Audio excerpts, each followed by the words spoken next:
ભયે પ્રગટ કૃપાલા દીન દયાલા કૌસલ્યા હિતકારી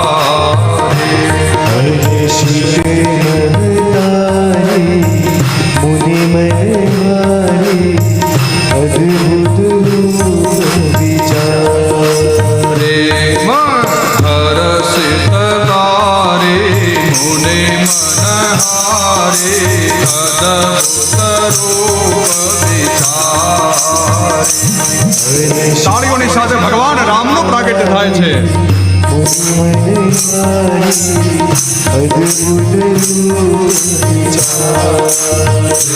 લોચનય ભેરામા ધનુ ઘન શ્યામા નિજયાયુધ ભુજ ચારી.